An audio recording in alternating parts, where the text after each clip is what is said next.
New at 6, a major announcement concerning wind power and Maine. The University of Maine has received $13 million to design and deploy 2 floating offshore wind turbine prototypes. The U.S. Department of Energy is making the investment into the cutting-edge research facilities. Over the next 2 years, students will do the research on offshore wind power and then build the prototypes. Representative Pingree says in the future, it will be a huge economic boost for the state and bring around 400 jobs to the area. Maine is one of the sites that has real potential because of the strength of our wind capacity and because of the fact that deep water wind is available fairly close to shore in Maine. And the university's already done a lot of research. This will help to build a prototype so that we can really see what the technology will be like. The research project will take 2 years. The school will now offer minors in deep water wind energy and masters in renewable energy and the environment. More funding comes in for Maine's quest to develop wind turbines off the coast. This is News Center at 6. Good evening, I'm Pat Callahan. And I'm Cindy Williams. Maine's dream of becoming a major source of wind energy got a big boost today. The U.S. Department of Energy will be giving $8 million to the University of Maine to help develop 2 offshore wind turbines. The governor, the university, and a number of Maine businesses are hoping this will open the door to energy and jobs in the years ahead. News Center's Don Kerrigan has more.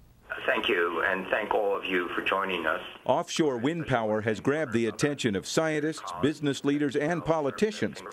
But other than one test site in Norway, no one has tried it. The Department of Energy grant will let the University of Maine go for it. For administrators and students at Orono, a very big deal. Anybody could become the leader in that technology. The fact that Maine was selected by the Department of Energy to lead the country and the world could be as important as the ability to invent the next computer up here, or the next chip, or the next batteries. Professor Habib Dagar is a passionate believer that Maine can generate thousands of megawatts in electricity from offshore wind power and thousands of jobs building it. The grant money will pay for 2 small test turbines with floating platforms offshore. The university is already working with a Norwegian company to use some of their designs. We want to be recognized by the federal government as the go-to place for deep-sea wind energy in the United States. And this is really putting Maine on a national map as being that place. And the dream is about more than electricity. They want to develop ways to build the windmill parts and the floating platforms here in Maine. The governor says that could create thousands of jobs. The governor and the congressional delegation made their pitch to the Obama administration back in June, and the Secretary of Energy must have liked what he heard.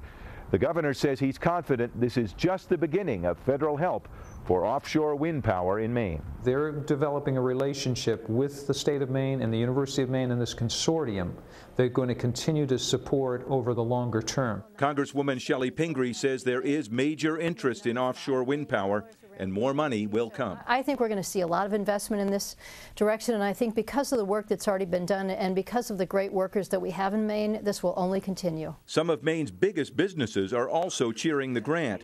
They hope to use the university research, then work with private investors to build and install dozens of floating wind turbines offshore. The governor is predicting a $20 billion investment over the next 20 years. In Augusta, Don Kerrigan, News Center.